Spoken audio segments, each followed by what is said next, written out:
Allahumma salli ala Sayyidina Muhammad ibn Abdullah. Amma ba'd.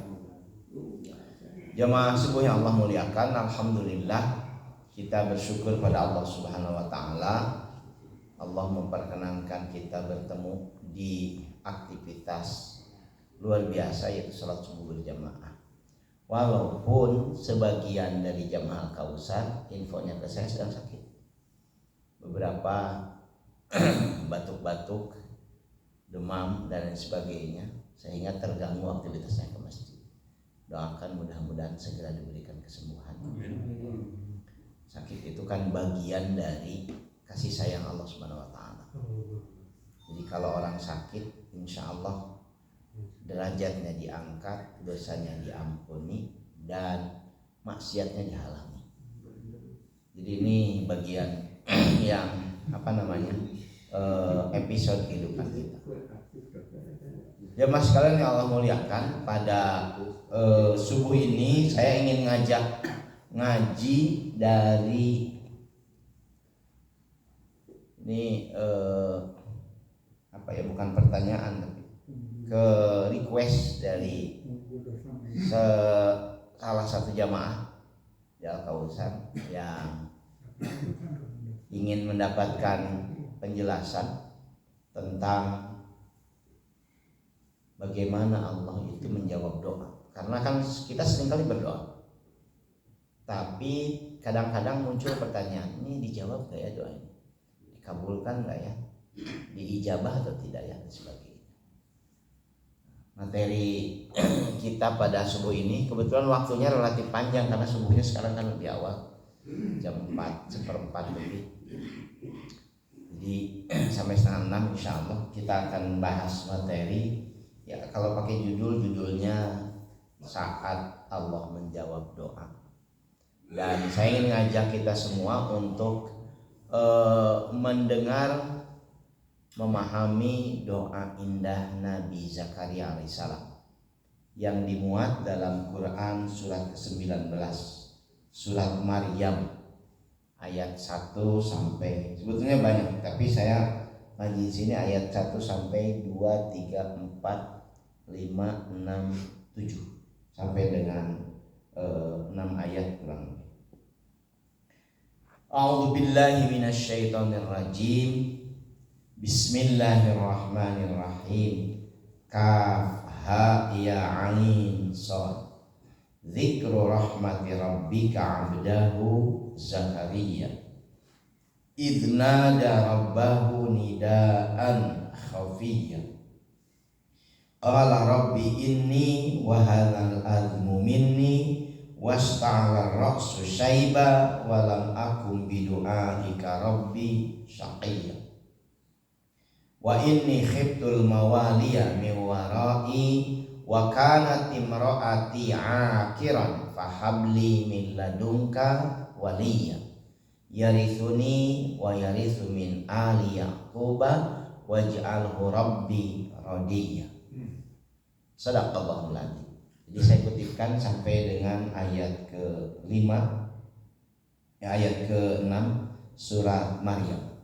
Saya cerita sedikit tentang surat Maryam ini yang kemudian kita bahas di awal tentang Zakaria. Jemaah subuh yang Allah muliakan, Zakaria itu kalau menggunakan pendekatan sekarang kerjaannya itu marbot masjid. Hanya bukan masjid seperti Al-Kausar, tapi masjid suci Baitul Muqaddas dengan sekian orang yang lain. Disebutnya ya para pengurus Baitul Muqaddas, marbot Baitul Muqaddas, pendeta Yahudi ahli kitab yang paling senior. Dan satu waktu ke Baitul Muqaddas itu datang sepasang suami istri. Suaminya namanya Imran, kalau istrinya nggak tahu ya sebutlah Bu Imron lah. Imron dan Bu Imron datang dalam keadaan hamil dan kemudian menyampaikan kepada para pengurus masjid Baitul Muqaddas itu bahwa mereka sudah bernadar akan mewakafkan akan menyerahkan janin yang dalam rahim si ibu hamil tadi kalau lahir nanti untuk menjadi calon pengurus masjid suci. Kalau dalam bahasa gereja itu anak altar. Kalau di masjid ya marbot gitu ya. Singkat kata disepakati. Tapi begitu lahir, karena saat itu belum ada teknologi USG, begitu lahir ternyata perempuan. Bingung si suami istri ini, perempuan ya. Sementara perempuan sampai hari ini juga tidak ada yang jadi marbot masjid karena ada halangan biologis menstruasi. Sementara kan tempat suci. Tapi karena sudah nadar, mereka memutuskan ya sudah diserahkan sajalah ke pengurus Baitul Muqaddas. Saat Maryam akan diserahkan, si anak perempuan ini, bapaknya meninggal dunia. Jadi yang diserahkan, dan sebelum diserahkan ditanya tuh banyak hal. Ternyata Maryam kecil ini, gadis kecil ini mungkin kalau sekarang itu masuk kategori indigo, cerdas luar biasa. Dia bahkan bisa menjelaskan isi kitab suci Taurat walaupun dia nggak pernah baca. Kecerdasannya mungkin jenius luar biasa, sehingga para pengurus Masjid Baitul Muqaddas ini demikian antusias untuk kemudian menjadi orang tua asuhnya, jadi ayah angkatnya. Ya udah sama saya aja di rumah nanti kalau pas ibadah kesini dan lain sebagainya. Berebut mereka, nggak ada yang mau mengalah untuk masing-masing jadi bapak angkat. Akhirnya kemudian dilakukan undian. Ya mungkin kayak arisan gitu, ditulis nama para pendeta itu, kemudian dilemparkan ke katakanlah ke mungkin itu ya kolam di depan Baitul Muqaddas itu, nanti yang muncul ya sudah itu yang kemudian menjadi pengurusnya. Dan yang kemudian muncul atas kehendak Allah tentu saja adalah Zakaria. Zakaria saat itu belum jadi nabi, masih jadi marbot, masih jadi pendeta Bani Israel. Karena khidmatnya, concernnya mengurus Maryam alaihissalam, maka Zakaria kemudian menjadi nabi. Saya ingin menjelaskan bahwa boleh jadi karena khidmat, karena berbakti pada seseorang, pada sekelompok orang, seseorang kemudian oleh Allah diangkat derajatnya ke level yang demikian tinggi, seperti Zakaria jadi nabi.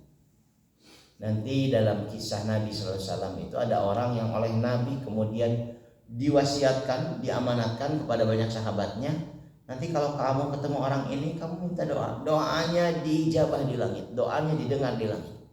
Para sahabat saya nanya, siapa? Aku juga gak pernah ketemu. Tapi tidak berhenti para malaikat membicarakan orang ini, derajatnya demikian tinggi. Orang itu namanya Uwais Al-Qarni, tak pernah ketemu sepanjang hidupnya dengan Nabi. Setiap dia berencana akan datang menemui Nabi, selalu saja dia terhalang oleh kewajibannya khidmat kepada ibunya. Digendong, diwaslah, diperlakukan demikian mulia. Sepanjang hidupnya nggak ketemu Nabi.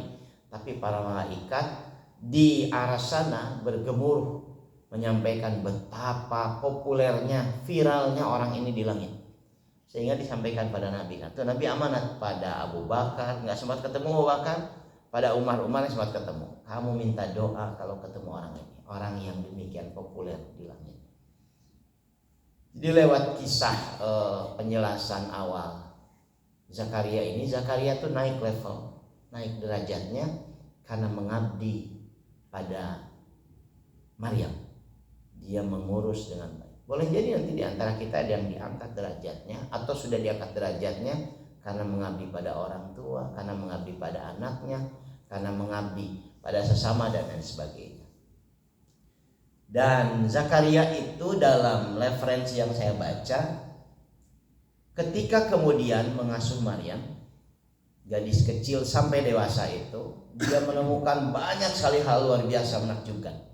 Salah satu yang direkam dalam Al-Quran adalah kan kerjaan para pendeta Bani Israel itu seperti para ustadz sekarang lah.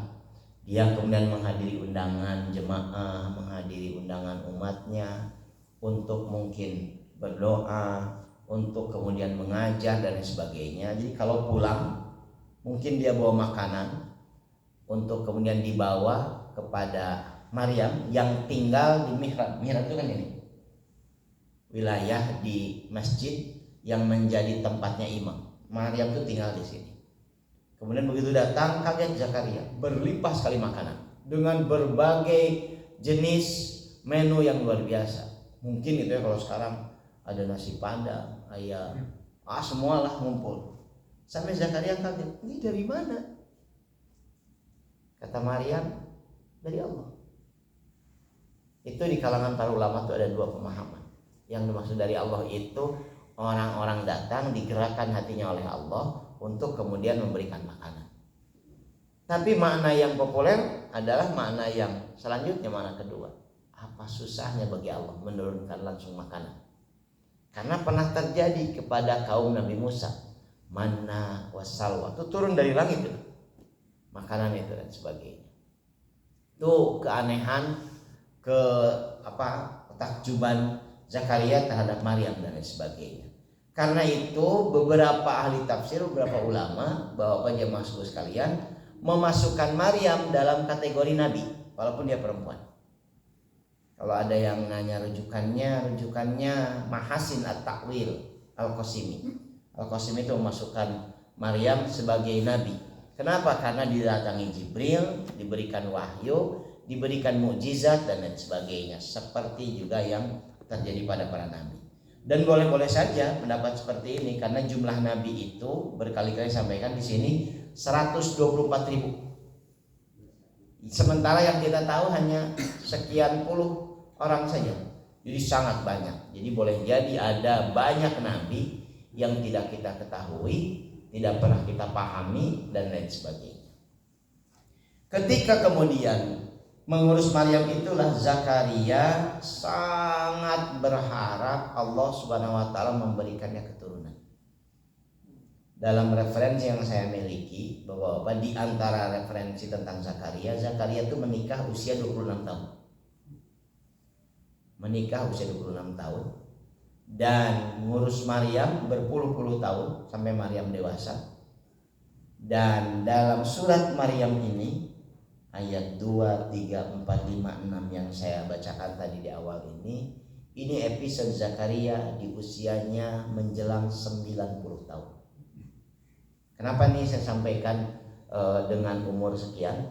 Dari mulai menikah Zakaria itu berdoa dengan satu doa yang secara khusus dilantunkan terus pada Allah Subhanahu wa taala. Saya membaca doa ini juga sebelum menikah, ketika menikah insya Allah sampai hari ini, terutama dalam sujud-sujud terakhir kalau sedang sholat sendirian. Doanya dimuat dalam Quran surat Ali Imran. Rabbi habli min ladunka dzurriyyatan thayyibah innaka sami'ud du'a. Tuhanku, anugerahkan kepadaku dari sisimu keturunan yang baik. Duriyah itu anak, menantu, cucu, cicit terus ke bawah. Dzurriyyatan thayyibah, keturunan yang baik. Innaka antas sami'ud du'a. Semuanya engkau yang maha mendengar doa. Terus dilantunkan, gak pernah berhenti. Doa itu dilantunkan sampai kemudian dia diamanahi oleh Allah mengurus Maryam. Makin kencang doanya, gak berubah sampai menjelang usia 90-an. Doanya kemudian berubah. Bukan doa tadi diganti berubah, tetapi doanya kemudian ditambahi dengan curhatnya. Inilah yang saya sampaikan pada Bapak sekalian, betapa indahnya doa Zakaria, dan dalam doa itu ada pelajaran besar yang bisa kemudian kita ambil. Mari kita lihat. Saya ungkapkan lagi dalam penjelasan yang mudah-mudahan nih jadi rujukan kita untuk memperbaiki sikap kita pada Allah Subhanahu wa taala. Kaf ha ya ain sad. Wallahu a'lam. Tidak ada yang tahu maknanya kecuali Allah dan Rasulnya. Dzikru rahmati rabbika abdahu Zakaria. Inilah pelajaran tentang kasih sayang Tuhanmu Muhammad abdahu Zakaria, kepada hambanya yang bernama Zakaria. idnada rabbahu nidaan khafiyya. Idnada, ketika dia Zakaria menyeru. Nada, tidak idda'a, tapi menggunakan kata nada. Kalau da'a itu umum, bisa memanggil, bisa mengundang, bisa menyampaikan, bisa doa dan sebagainya. Tapi ketika idnada, nada itu maknanya seruan. Dan dijelaskan oleh ayat ini, bukan sekedar seruan. Idnada rabbahu nidaan khafiyya. Ketika dia menyeru Tuhannya nidaan khafiyya, dengan seruan yang demikian lembut, penuh dengan kerendah dirian, seperti seorang budak yang berhadapan dengan majikannya yang demikian perkasa. Karena itu ini jadi rujukan bagi sebagian ulama, tidak diperkenankan berdoa dengan doa-doa yang demikian keras, apalagi ngatur-ngatur sama Allah. Tapi nidaan khafiyah, dengan doa seruan yang demikian lembut. Doanya baru penjelasan. Ini doanya. Qala Rabbi inni wahanal azmu minni wasta'ala ra'su syaiban walam akum bidu'aika rabbi saqiyya. Tadi saya jelaskan 26 tahun mulai berumah tangga menjelang 90 tahun.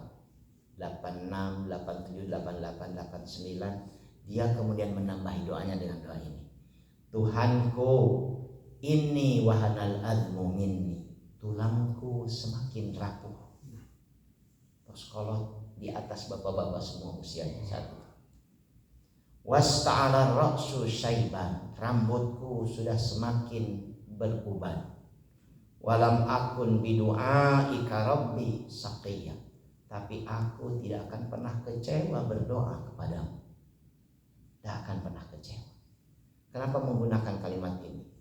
53, 55 tahun lebih dia berdoa dengan doa yang sama dan belum juga dikabulkan oleh Allah Subhanahu wa taala. Saya nggak yakin bahwa kita semua punya daya tahan sekuat Zakaria. hampir 57 tahun dia berdoa dengan doa yang sama, secara lirih dia ucapkan terus menerus dan belum juga dikabulkan. Kemudian dia menegaskan, walam akun bidu'aika rabbi saqiyya, aku akan pernah kecewa berdoa kepadamu. Dia akan kecewa. Yang dipelihara saudara, apa yang dia takutkan? Wa inni khiftul mawaliya min wara'i wa kanat imraati akhiran fahabli min ladunka waliya. Aku takut sepeninggalku enggak ada yang meneruskan hal-hal baik yang kucanangkan. Dakwah ada yang meneruskan, sedekah yang bisa dilakukan enggak ada yang meneruskan, kebiasaan taklim seperti ini enggak akan diteruskan. Aku takut enggak ada yang meneruskan. Kenapa takut enggak meneruskan? Enggak punya anak. Bukankah anak itu adalah obsesi kita, harapan kita yang membuat hidup menjadi penuh makna, penuh warna. Dia sampaikan, wa kanat imraati akhiran, dan istriku mandul. Fahabli min ladunka waliya, tapi aku tetap berharap dari sisimu Tuhan anugerahkan aku keturunan. Bapak-bapak bisa bayangkan seluruh hal yang berkait dengan peluang dia punya anak sebetulnya secara logika sudah tertutup. Usianya sudah sangat lanjut, 90 tahun. Istrinya mandul. Dan kemudian juga sekian puluh tahun terbukti dia tidak diberikan amanah, tapi karena orang luar biasa yakin pada Allah Subhanahu wa taala, fahabli min ladunka waliya, anugerahkan dari sisimu Tuhan bagiku keturunan, yarithuni wa yarithu min ali Yaqub, yang akan mewarisi seluruh hal-hal baik yang kulakukan ini, wa yarithu min ali Yaqub, akan menjadi pewaris dari seluruh keturunan Yakub, orang-orang Bani Israel. Kan orang Bani Israel itu keturunan Yakub disebutnya. hal-hal baik. Waj'alhu rabbi radiyah, dan jadikan dia Tuhanku orang yang Engkau ridhoi. Saya nggak yakin ada di antara bapak-bapak yang doa seperti ini. Ya Allah, abdi teh tulang geus beuki. Kalau tulang apa ya, sudah makin rapuh, untu tos seek gitu ya, kulit sudah makin kendur, rambut sudah penuh uban. Tapi Gusti masih kan saya berharap punya mobil bagus misalkan sebagainya. Mungkin kan? Ini saya baca doa Zakaria ini ya mungkin ada 10, 11, 12 tahun yang lalu, itu seperti disebut aha moment itu. Ting. Ada episode dalam hidup yang saya jalani di mana saya demikian berharap Allah mengabulkan apa yang saya inginkan, karena yang saya inginkan itu bukan keinginan pribadi, tapi penting nanti kaitannya dengan dakwah, penting kaitannya dengan keyakinan diri, penting bagi saya saat itu dengan egoisme. Mau tanda tangan beasiswa S3 dengan konsekuensi sudah tanda tangan, berarti kalau kemudian tidak dilanjutkan saya harus ganti. Mau tanda tangan, kemudian sebelumnya istri nelfon, sok dipikiran dari bapak kuliah jauh nih, langsung budak pemajikan, saya ngurus budak. Sementara istri saya harus meneruskan sekolah juga. Saya ngedoa, ya Allah, kok demikian kejam gini ya hidupnya. Jauh pas saat itu sudah sempat minta izin saya ke Al-Kausar dulu, jauh. Gimana ya? Kan ini penting, bukan untuk pribadi. Bagi saya saat itu begitu, bukan untuk pribadi. Ini berkait nanti dengan banyak hal, pencapaian akademik gitu ya, jadi doktor dan sebagainya. Saya baca di doa Zakaria. Dan kebetulan pada saat itu seorang kawan juga mengalami hal yang sama. Jadi dia melanjutkan S3 bareng, mobilnya tabrakan, anaknya masuk rumah sakit, kecelakaan. Kemudian keluarga bilang, dan dia nggak bisa tinggalkan karena itu baru saja proses proposal diterima dan kemudian bikin komitmen tanda. Dia sama bilang, Allah kok ini bertumpuk kieunya ujian teh, rek mau mengembangkan ilmu kok bertumpuk ini ujian. Doa Zakaria menghibur kami. Dalam hidup kita, Bapak yang Allah muliakan, berapa lama sih keburukan itu hinggap dalam episode kehidupan kita? Saya sakit Ustaz sudah lama. Berapa lama? 3 tahun? Itu Ustaz 3 hari kira-kira. Saya bangkrut Ustaz. Berapa lama bangkrut? Ya 4 tahun ini bangkrut. Sekian puluh tahun Allah berikan kita kebahagiaan, Allah berikan keberlimpahan, Allah berikan kesehatan, kita lupa. Ada satu kondisi dalam kehidupan para nabi yang menjadi pelajaran luar biasa. Nabi Ayub alaihissalam, jamaah subuh yang Allah muliakan, pada masanya adalah orang yang paling kaya, ternaknya paling banyak, berbagai macam ternak, unta, sapi, kuda, kambing, ayam, semua dia, ternaknya paling banyak, jumlahnya fantastis, mungkin puluhan ribu. Kemudian ladangnya paling luas, paling subur, semua orang kemudian minta tolong dan semua orang dia bantu. Semua orang senang dengan kekayaannya. Sampai setan laknatullah alaih mengajukan proposal sama Allah. Ya Allah, dia baik itu karena dia kaya. Coba bikin dia tidak kaya, pasti dia tidak akan ibadah pada Kau. Luar biasanya Allah kabulkan tuh permohonan setan. Apalagi permohonan kita, permohonan setan Allah kabulkan. Oke, kata Allah, terbakar habis ladangnya, kebunnya dalam waktu yang demikian singkat. Habis, mau panen habis. Tidak berubah ibadahnya, tidak ada yang berubah sedekahnya. Kemudian setan mengajukan lagi proposal sama Allah. Ya Allah, dia gitu soalnya masih banyak tuh ternak dan sebagainya. Allah turunkan juga kemudian ternaknya mati semalam, seluruh ternaknya mati. Ada angin bertiup yang mungkin membawa virus, ternaknya mati. Tidak berubah ibadahnya. Setan mengajukan lagi proposal. Dia begitu kuat karena didukung oleh keluarganya. Coba kalau keluarganya tidak ada. Kalau bapak-bapak baca kisah Ayub ini sangat impossible, sangat gak mungkin. Ngumpul makan seluruh anggota keluarganya, anaknya yang demikian banyak. Saya lupa anaknya jumlahnya 12 itu apa 22. Makan bareng dengan istrinya, tiba-tiba runtuh si atapnya. Semua ketimpa kecuali Ayub dan istrinya. Semua mati seketika. Dalam satu malam. Gak berubah. Tetap. Sehingga setan bilang lagi, dia gitu soalnya istrinya masih setia. Karena dia sehat, coba kasih dia sakit. Diberikan sakit. Penyakit yang sangat menakutkan. Sekarang disebutnya dengan lepra, kusta. Seluruh tubuhnya kemudian berbau, menjijikkan sehingga dia diusir. Tak berubah.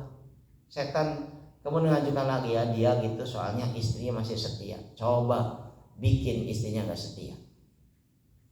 Istrinya kemudian menemani pindah jauh, katakanlah ke tengah hutan karena diusir masyarakat dan sebagainya. Kemudian istrinya bilang begini, ya Ayub, bukankah engkau seorang nabi? Mohonlah sama Allah supaya penyakitmu sembuh. Bukankah doa seorang nabi pasti dikabulkan? Apa jawaban Ayub? Aku malu. Berapa tahun kita diberikan ujian musibah ini? Berapa puluh tahun kita berlimpah dengan kekayaan dan kemewahan? Ayub bukan tidak mau, tapi malu. Sudah terlalu banyak Allah memberikan nikmat. Cara pandang Ayub ini saya ajak bapak-bapak. Coba berapa puluh tahun Allah berikan nikmat pada kita. Berapa tahun, berapa bulan, berapa hari kita diberikan tidak nyaman dalam hidup. Dah sebanding. Tapi kenapa kadang-kadang kita menjadi demikian cengeng? Ya Allah, nyeri huntu baru 2 hari, baru seminggu, baru sekian tahun. Nih, naikkan level spiritualitas kita.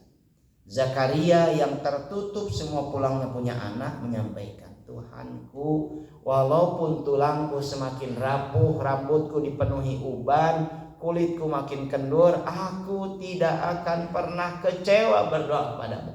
Apa artinya jangan pernah berhenti berdoa? Kenapa jangan pernah berhenti berdoa? Karena dalam Al-Quran Allah memberikan penegasan. Saya kutipkan ayat Quran. Ini 2 ayat saja dikutipkan. Yang pertama surat Al-Baqarah 186. Wa idza sa'alaka ibadi anni fa inni qarib ujibu da'watad da'i idza da'an. Jika seorang hambaku bertanya kepada engkau Muhammad tentang aku, engkau jawab inni qarib, aku dekat. Sekarang sudah jadi bahasa Indonesia, karib dekat. Karena dekat, uji budak watadai idadaan, aku mengijabah doa ketika orang berdoa. Ini yang pertama, jangan berhenti berdoa. Yang kedua surat Al-Mu'min, surat Ghafir ayat ke-60. Wa qala rabbukum ud'uni astajib lakum. Tuhanmu menyampaikan, ud'uni, berdoalah, bermohonlah, panggil aku. Dalam setiap episode kehidupanmu, panggil aku, astajib lakum, aku akan menjawab panggilanmu.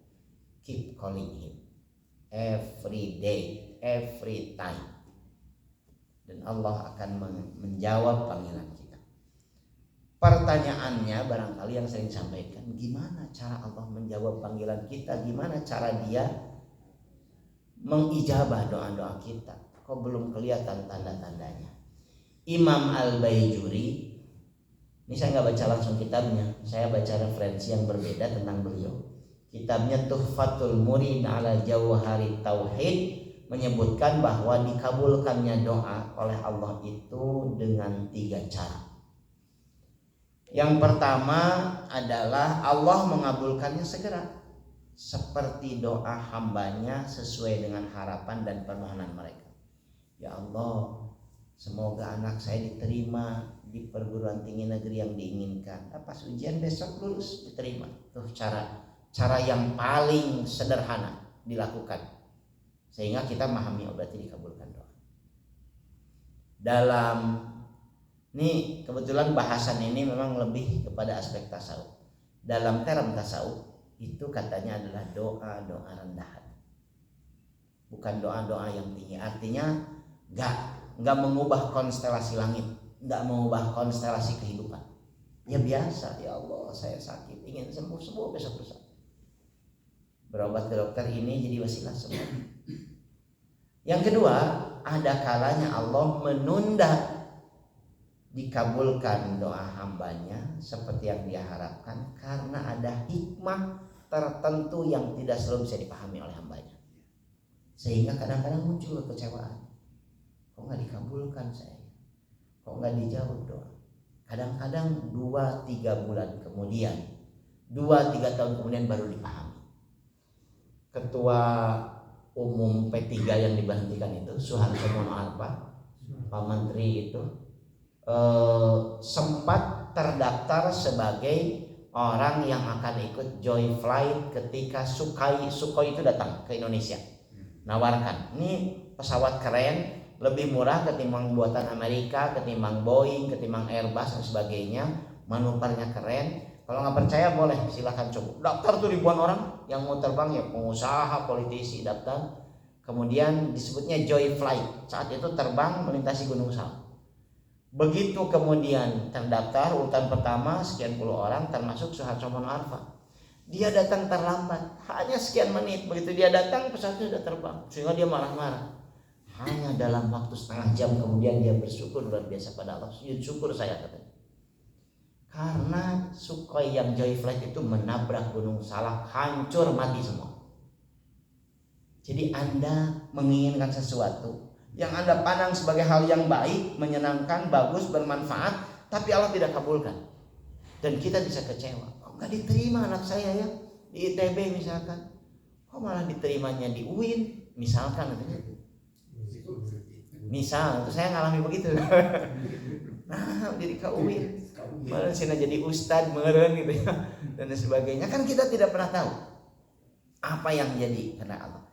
Jadi kalau ada yang seperti ini, jamaah sekalian yang Allah muliakan, ini sebetulnya permohonan kita, harapan kita, itu levelnya jauh lebih tinggi ketimbang yang tadi, yang dikabulkan segera. Itu yang kedua. Nah, kalau yang tadi itu berarti dia disimpan nanti sebagai bagian yang investasi di akhirat kalau tidak dikabulkan. Makanya dia tinggi levelnya.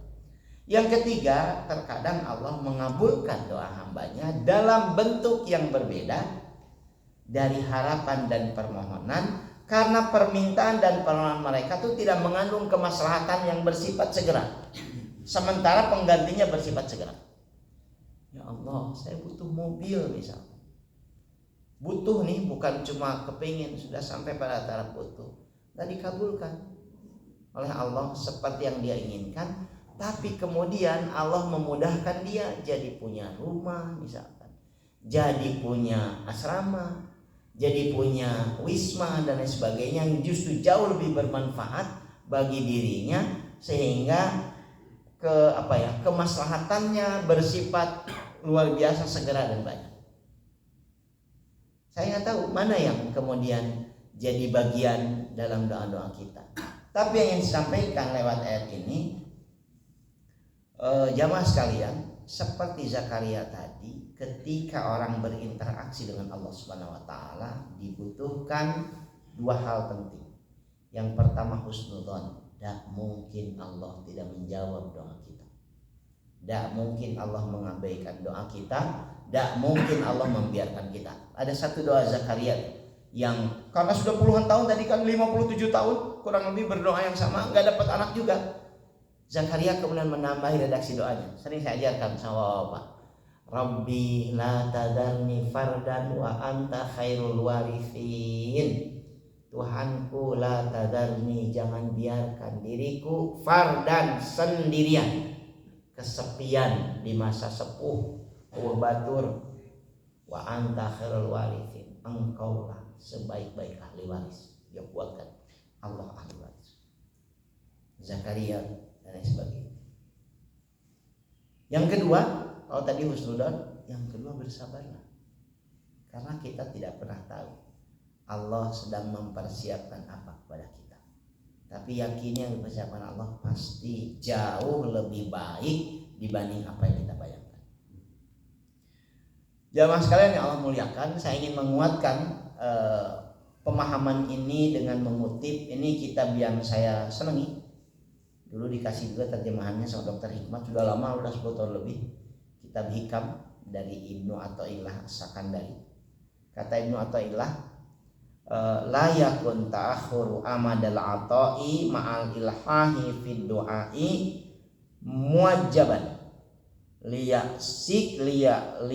liyasika fahuwa domina laka al ijabah fima yahtaruhu laka la fima tahtaruhu li nafsika wa fil waqtil ladzi yuridu la fil waqtil ladzi turidu. Pemahamannya kurang lebih seperti ini. Jangan sampai jamaah sekalian yang Allah muliakan, Allah menunda dikabulkannya permohonan harapan kita, padahal sudah disampaikan dengan serius, membuat engkau putus asa, muwajiban, membuat engkau kemudian kecewa. Allah telah menjamin domina lakal ijabah. Allah telah menjamin bagi kalian pasti mengijabahnya, tapi fima yahtaruhu laka, sesuai dengan apa yang dia pilihkan untukmu. La fima tahtaruhu li nafsika, tidak sesuai dengan pilihanmu. Kita berharapnya hari Minggu, tapi Allah mungkin ngabulkannya hari Sabtu depan. Bukan kita yang menentukannya, Allah yang lebih tahu. Kemudian dilanjutkan oleh beliau, wa fil waqtil ladzi yuridu la fil waqtil ladzi turidu. Di waktu yang dia inginkan, bukan di waktu yang kita inginkan. Ini penting untuk menjelaskan bahwa kadang-kadang dalam episode hidup kita banyak hal yang tidak kita inginkan, tapi justru itu bagian dari rencana Allah untuk memberikan kita peningkatan kualitas, naik level dan sebagainya. Sakit lah misalkan, diberikan sakit, diberikan kekurangan dan sebagainya. Lewat ngaji ini jamaah sekalian, kalau boleh disimpulkan barangkali ini 3 hal yang ingin saya sampaikan. Yang pertama, perbaiki ya redaksi, cara, gaya kita berdoa pada Allah Subhanahu wa taala. Tadi Zakaria disebutkan nidaan khafiyah, doa dengan selembut-lembutnya. Saya sedang akrab dengan beberapa literatur tasawuf dan doanya dahsyat-dahsyat dalam literatur tasawuf. Ada doa-doa yang demikian luar biasa dengan adab yang luar biasa. Ada yang menyampaikan, kalau di bahasa Indonesia kan begini: Tuhanku, aku yang busuk, kotor, penuh dengan dosa, dan tidak berani untuk berhadapan denganmu, terpaksa datang mengetuk pintu maafmu, mengetuk anugerahmu, karena tidak ada lagi yang bisa memenuhi harapanku kecuali engkau. Itu doanya sampai sedahsyat itu dan sebagainya. Barangkali yang pertama, perbaiki doa-doa kita. Mungkin doa-doa kita tuh mungkin ya dalam sudut pandang para ulama tasawuf itu sopan atau ngatur sama Allah. Ya Allah, saya berharap engkau berikan saya mobil, tapi jangan Avanza biasa, Alphard ya Allah, dengan supirnya sekalian. Itu kan bikin orang tuh nggak suka gitu ya. Apalagi sama Allah Subhanahu Wa Taala tuh, hati-hati dengan doa kita. Jangan ngatur-ngatur. Bukan cuma lebay Pak, nggak sopan itu. Walaupun sama Allah boleh-boleh saja, tapi kalau nggak dikabulkan, gimana itu sopan mungkin itu ya. Mungkin malaikat sampai gemes itu, malaikatnya cabut nyawa anak orang. Cuman karena Allah belum perintahkan nggak jadi itu. Yang kedua tadi yang sampaikan, husnudzon, pelihara husnudzon. Husnudzon pelihara. Tetap berbaik sangka, karena tidak mungkin Allah telantarkan kita. Orang-orang yang tidak salat subuh berjamaah, tidak ngaji seperti bapak-bapak, tidak melakukan salat 5 waktu dengan teratur, tidak puasa saja oleh Allah disayangi. Apalagi insya Allah kita. Itu harus yakin, husnudzon. Tidak mungkin Allah akan telantarkan kita, orang-orang yang dengan berbagai keterbatasan berupaya untuk taat kepadanya. Ini saya meyakinkan diri sendiri, meyakinkan para santri terutama di sana.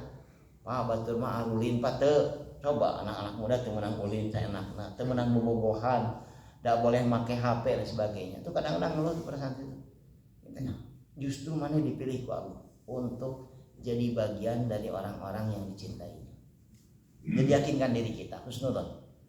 Nah yang ketiga, sabar. Kenapa sabar? Kita tidak pernah tahu rencana Allah Subhanahu Wa Taala pada kita. Sabar. Mudah-mudahan dengan ini Allah memberikan kita kesempatan memperbaiki diri kita, memperbaiki komitmen kita.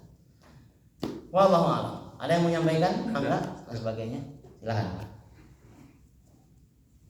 Bismillahirrahmanirrahim. Assalamualaikum warahmatullahi wabarakatuh. Waalaikumsalam warahmatullahi wabarakatuh. Saya punya anak perempuan, yang satu tinggal di negara kafir, yang satu tinggal di negara muslim. Saya tidak henti-hentinya karena anak saya itu perempuan semua. Nah, Ustaz, berdoa ke Allah, ya Allah, mugi doa Nabi Zakaria dikabul untuk anak saya sesuai dengan surat Al-Anbiya ayat 88 sama ayat 90. Di situ dalam ayat itu dicantumkan ayat 89-nya doa Nabi Zakaria minta jodoh, ayat 90-nya minta turunan anak-anak nusoleh. Nah, saya sampai sekarang tidak henti-hentinya berdoa untuk itu. Sedangkan saya pernah kejadian pula ngobrol dengan atasan saya dulu, gitu, Ustadz malah dia pejabat lagi dia gitu kan. Hebatnya terus Ustadz pejabat. Ya, Ustadz pejabat. Dahsyat.